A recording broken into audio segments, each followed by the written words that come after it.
Before we begin this incredible tale, please hit that like button, subscribe to our channel, and let us know in the comments where you're watching from.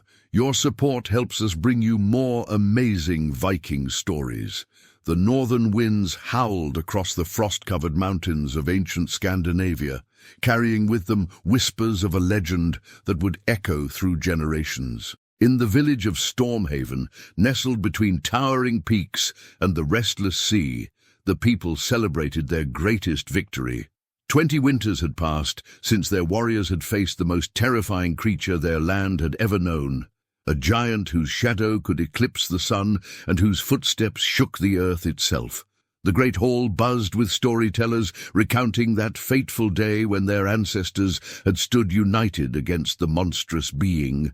Children gathered around the fire, their eyes wide with wonder and fear as the elders spoke of how their bravest warriors had surrounded the giant, their weapons gleaming in the pale northern light. The battle had lasted from dawn until dusk, with many brave souls falling before the creature's immense strength was finally overcome. Among the crowd sat a young man known to all as Torvin. His dark hair fell in waves around his shoulders, and his piercing blue eyes seemed to hold depths that no one could quite understand. He was taller than most, with broad shoulders and hands that seemed too large even for his impressive frame. The villagers had found him as a child, wandering the forest after a fierce storm, with no memory of his origins. They had taken him in, raised him as one of their own, and he had grown to become one of their most skilled hunters and craftsmen. Yet as Torvin listened to the tales of the giant's defeat, something stirred within him, a strange recognition that he could not explain. The descriptions of the creature's appearance, its movements, the way it had fought against the Viking warriors, all seemed familiar in a way that made his heart race with emotions he could not name. The village elder, a weathered man with silver braids and scars from countless battles, stood before the gathering. His voice carried the weight of years and the authority of one who had witnessed the great battle firsthand. "Never forget, children of Stormhaven," the elder proclaimed, "how our warriors stood against the darkness. The giant sought to destroy everything we held dear, our homes, our families, our way of life. But we showed that even the mightiest of creatures could fall before the courage of united hearts." Torvin shifted uncomfortably in his seat. Something about these words struck him like a physical blow, though he could not understand why. He excused himself from the gathering and walked into the cold night air, seeking solace under the star-filled sky. As he stood alone beside the village well, memories began to surface, fragments of images that seemed to come from another life. He saw flashes of enormous hands, felt the sensation of towering over trees, heard the sound of his own voice echoing like thunder across the mountains. These visions came in waves, each one more vivid than the last. The next morning, Torvin sought out the village's wise woman, an ancient healer named Ingrid, who lived in a small hut at the edge of the settlement. Her knowledge of old magic and forgotten lore was unparalleled, and if anyone could help him understand these strange visions, it would be her. Ingrid's dwelling was filled with herbs, stones, and artifacts from ages past. The air was thick with the scent of burning sage and something else, something that made Torvin's skin tingle with recognition. The old woman looked up from her work as he entered, her pale eyes studying his face with an intensity that made him uncomfortable. "You've come seeking answers about dreams that feel too real to be dreams," she said before he could speak. Torvin nodded, surprised by her insight. "How did you know?" "Because I have been expecting this day since you were found in the forest 20 winters ago," Ingrid replied, setting aside her herbs. "Sit, child. There are things you must learn about your true nature." As Torvin settled onto a wooden stool, Ingrid began to weave a tale that would shatter everything he believed about himself and his place in the world. "The giant your people defeated was not just any creature," she began, her voice barely above a whisper. "He was the last of his kind, the final guardian of ancient powers that once shaped this land. When the warriors struck him down, his essence did not simply fade away. Instead, it was reborn, transformed into something new, yet carrying all the memories and purposes of what came before. Torvin felt his heart pounding as the pieces began to fall into place. "You're saying that You are not the giant's son, as the legends claim," Ingrid interrupted. "You are the giant, reborn in human form. The same spirit, the same ancient power, but shaped by the experiences of growing up among those who destroyed your previous existence." The revelation hit Torvin like an avalanche. Everything suddenly made sense. His unusual size, his uncanny abilities, the way he sometimes felt disconnected from the human world around him. The memories that had been surfacing were not dreams or visions, but genuine recollections of his former life. "But why?" Torvin asked, his voice hoarse with emotion. "Why was I reborn among my enemies?" Ingrid's expression grew grave. "Perhaps it was the will of the ancient powers, seeking balance. Perhaps it was your own spirit, longing to understand both sides of an eternal conflict. Or perhaps—" she paused, choosing her words carefully. "Perhaps it was so you could choose your own destiny, rather than being bound by the hatred and vengeance that consumed your previous existence." As the days passed, Torvin struggled with this new knowledge. He watched the people who had raised him, who had shown him kindness and acceptance, and felt torn between two worlds. Part of him remembered the rage and sorrow of his former self, the pain of being hunted and ultimately destroyed by these very people. But another part of him, the part that had grown up human, felt love and loyalty toward the village that had become his home. The internal conflict grew stronger with each passing day. When he looked at the children playing in the streets, he remembered his former desire to protect the innocent. When he saw the warriors training, he recalled the fear and hostility that had once filled him when facing their kind. When he gazed upon the village itself, he felt both a protective urge and a deep ancestral anger. Late one evening, as autumn painted the mountains in shades of gold and crimson, Torvin made a decision that would change everything. He could no longer live with this divided heart. He needed to confront his true nature and decide once and for all where his loyalties lay. In the depths of night, when the village slept peacefully under a canopy of stars, Torvin ventured into the ancient forest where he had first been found. There, among the towering trees and moss-covered stones, he hoped to find clarity. As he walked deeper into the woodland, the familiar tingling sensation grew stronger. The trees seemed to whisper his name, not Torvin, but something older, something that resonated with power and ancient memory. With each step, he felt his human facade beginning to slip away, revealing the true nature that lay beneath. By dawn, when the village awoke to find Torvin gone, something fundamental had changed. The young man who had struggled with conflicting identities was gone, replaced by something that carried the full weight of ancient purpose and the complexity of having lived on both sides of an eternal divide. The transformation was not just spiritual but physical as well. As Torvin embraced his true nature, his human form began to shift and grow, his features becoming more pronounced, his stature increasing until he towered above the trees themselves.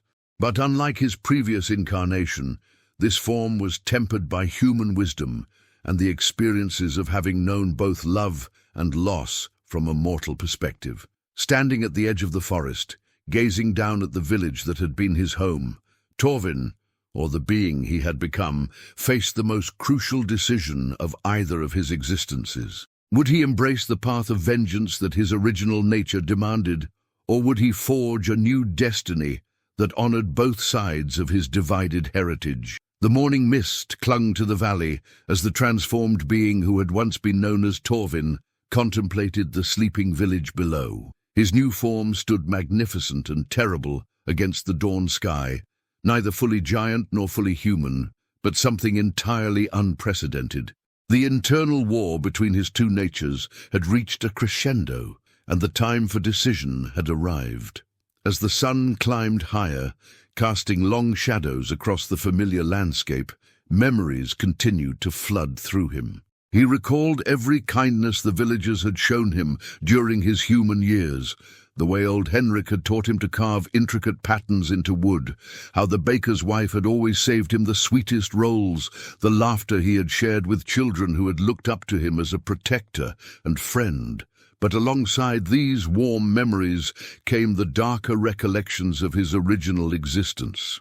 He remembered the fear in human eyes when they first glimpsed his towering form, the way warriors had attacked without attempting communication or understanding.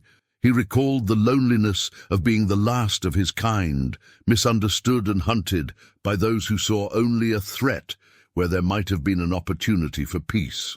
The sound of activity from the village drew his attention. The morning routines were beginning, smoke rising from chimneys, the distant lowing of cattle, the voices of people starting their daily tasks. For a moment the sight filled him with a profound sadness. These people had given him everything a growing soul could need, yet they had also destroyed his previous existence without ever truly understanding what they were fighting. As he watched, a familiar figure emerged from one of the houses.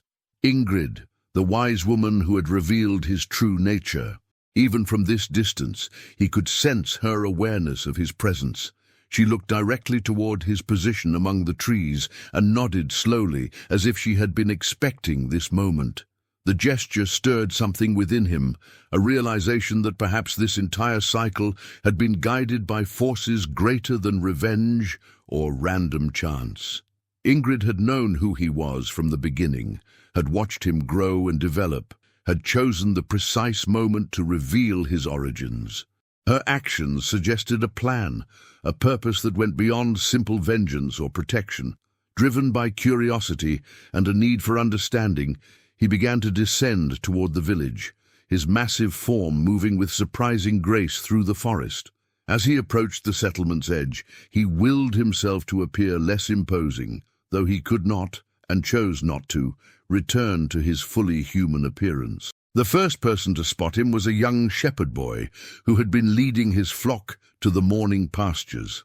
The child's eyes widened with wonder rather than fear, and instead of running away, he approached cautiously. "Torvin?" the boy asked uncertainly.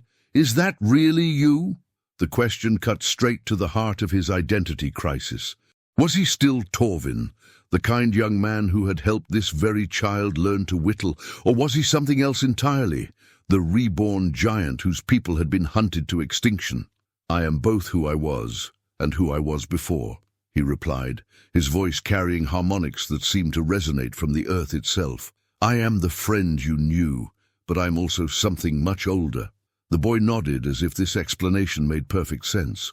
"Are you going to hurt anyone?" The innocent question struck him with more force than any warrior's blade ever could. In the child's trusting gaze, he saw reflected all the possibilities that lay before him.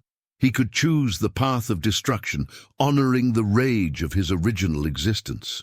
Or he could forge something new, something that had never existed before in the long history of the conflict between his kind and humanity.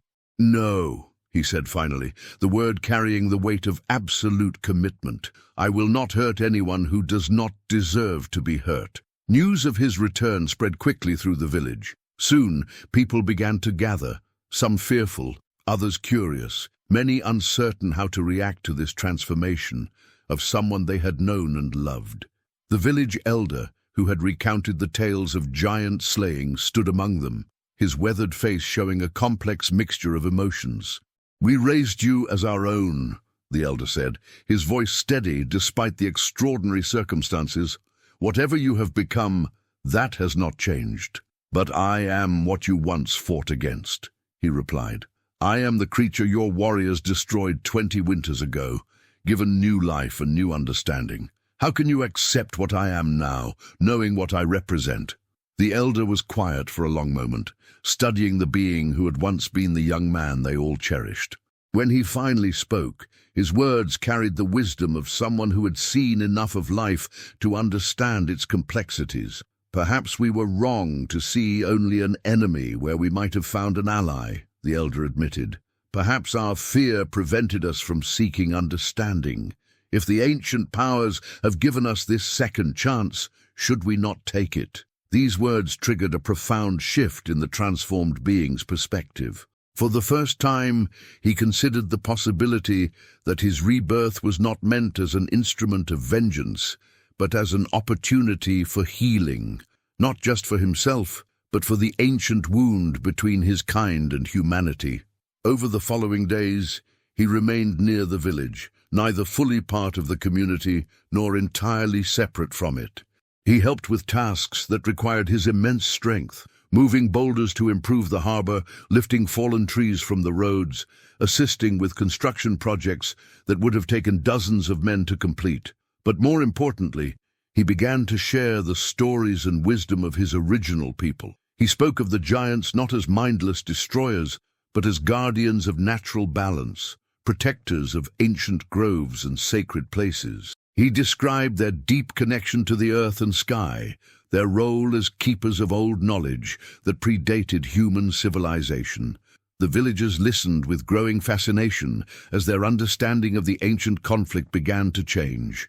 They learned that the giants had not attacked out of malice, but out of desperation, driven from their traditional territories by expanding human settlements, their sacred places desecrated or destroyed. "We were the last of our kind," he explained during one of these storytelling sessions. "When humans first arrived in these lands, we tried to coexist, but as your numbers grew and our hiding places became fewer, conflict became inevitable. Both sides made mistakes, both sides suffered losses." Through these conversations, a new understanding began to emerge. The villagers started to see the giant they had defeated not as a monster, but as a desperate being fighting for survival. Meanwhile, the transformed giant began to appreciate the courage and determination that had driven the human warriors to defend their homes and families. This mutual understanding reached its culmination during the autumn equinox, when the village traditionally honored their ancestors and celebrated their victories. Instead of the usual tales of giant slaying, the celebration became something unprecedented, a ceremony of reconciliation between two peoples who had been enemies for generations. The transformed being participated in the ceremony not as a conqueror or destroyer, but as a bridge between worlds. He spoke words of forgiveness for the ancient wrongs on both sides, acknowledging the pain and loss that had driven the endless cycle of conflict. "Let this be the end of old hatreds," he declared, as the ceremony reached its peak. "Let the last giant and the descendants of giant slayers forge a new path together." Ndoli. But as the celebration continued into the night, a troubling realization began to take shape. His very presence in the village, however peaceful his intentions, was beginning to attract attention from beyond their borders. Word of the transformed giant had spread to neighboring settlements, and not all who heard the tales were as understanding or forgiving as the people of Stormhaven. Riders began appearing on distant hills, their purpose unclear, but their vigilant watching ominous. Merchants brought whispers of armies being assembled, of warriors seeking glory by defeating the legendary creature that had returned.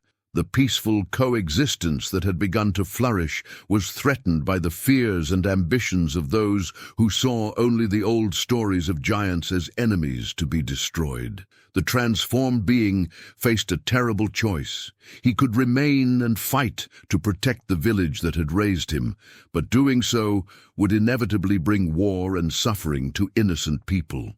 Or he could leave, removing the threat his presence posed, but abandoning the community that had shown him love and acceptance. As winter approached and the distant watchers grew more numerous, he made his decision. On the night of the first snowfall, he gathered the villagers one final time.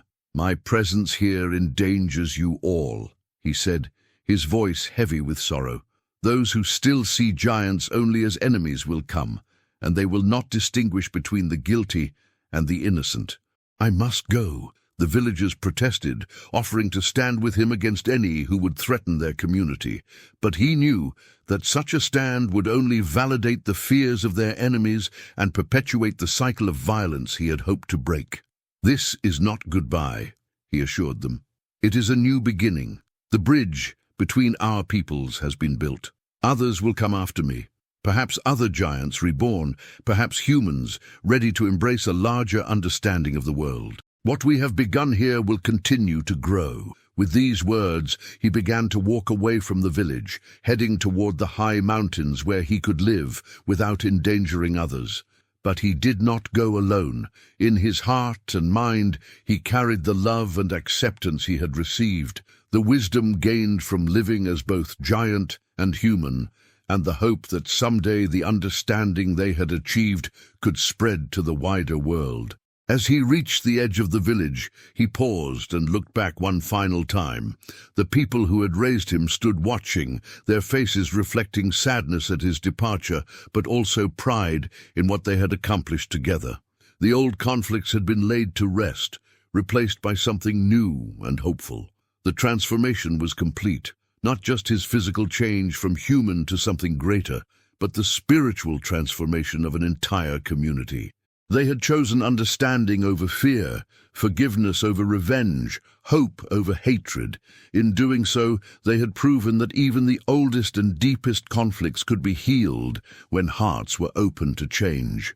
Years passed, and the story of the transformed giant and the village that embraced him spread far beyond the mountains of Stormhaven. The tale evolved with each telling, becoming a legend that inspired other communities to look beyond old prejudices and seek understanding with their former enemies. Some said the giant still roamed the high peaks, watching over the lands and occasionally helping travelers lost in storms.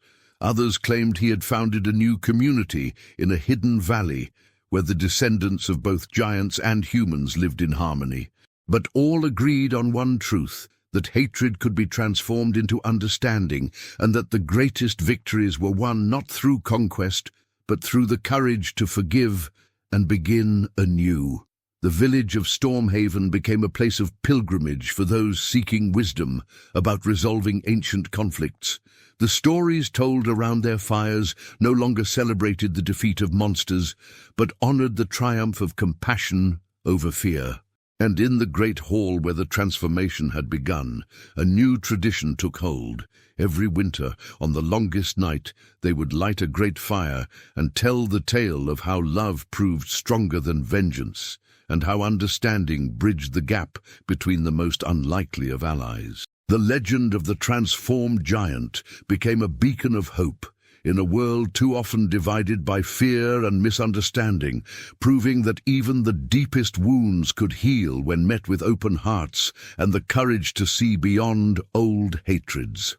Thank you for watching this incredible tale. Don't forget to like this video, subscribe to our channel for more amazing Viking stories, and comment below to let us know where you're watching from.